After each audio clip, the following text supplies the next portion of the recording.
There's a dark side to love and romance that often gets overlooked around Valentine's Day. The CDC estimates that more than 30% of adolescent girls have been abused either physically, verbally, or emotionally by a dating partner, something that Eve Ensler, author of the Vagina Monologues, has fought against for the past 10 years.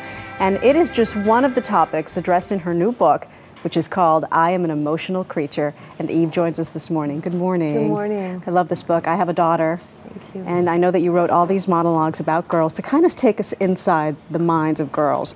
One of the things you talk about is domestic violence. What have you learned in your conversations with girls around the world about this topic?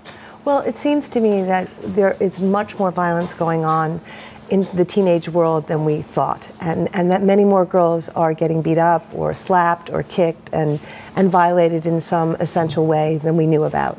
And I think it's all connected to a larger theme, which I hope the book is addressing, which is girls having rights and girls knowing their rights and girls feeling good about themselves. I think over the last 10 years, I've had the great fortune to travel around the world and with V-Day, the global movement to end violence against women and girls. And I've seen girls in all kinds of different circumstances in many, many countries.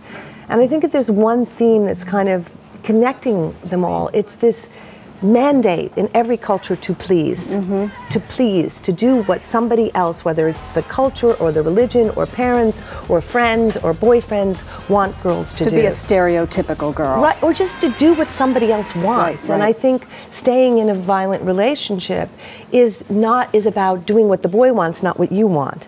And I think the book is looking at how that mandate is put on girls, but how girls also resist that mandate throughout the world. One of the monologues in your book is written in the form of a letter. Dear Rihanna, of course Rihanna, the singer who was famously involved in an abusive relationship with Chris Brown, and I want to read an excerpt. You're so strong, Rihanna. I watch you in the videos. You look right into the camera. You are so much stronger. You could help Chris. When something so terrible happens to someone so public, how can we use this as a tool to teach our daughters? Well, I think that was a really interesting experience just culturally, because I think many girls, I was reading a lot of the blogs and what girls were writing in, and half the girls were like, get out, it's a terrible thing. But a lot of girls were writing, you know, how can you possibly think about leaving? He did one thing wrong, you can't. And I started to think about girls, how we have this capacity as women to feel what somebody else isn't feeling. Sometimes we feel what boys feel or what men feel because they've been so disallowed to have their feelings. And I think often when girls stay with boys, it isn't always because they want to be beat up. It's because they're feeling their sorrow, or they're feeling their insecurity, or they're feeling their grief, or they're feeling something boys don't feel, so they're overcompensating for that. And I think that's an asset that girls have. How we negotiate that and how girls take care of themselves with that asset is a really important thing to be thinking about. I liked every monologue, but maybe my favorite thing in the book was the epilogue. I'd like to read a little bit of it. It's a manifesto to young women and girls, and you write, here's what you will be told. Find a man, seek protection, the world is scary, don't go out, you are weak, don't care so much, don't be so intense, don't cry so much, you can't trust anyone.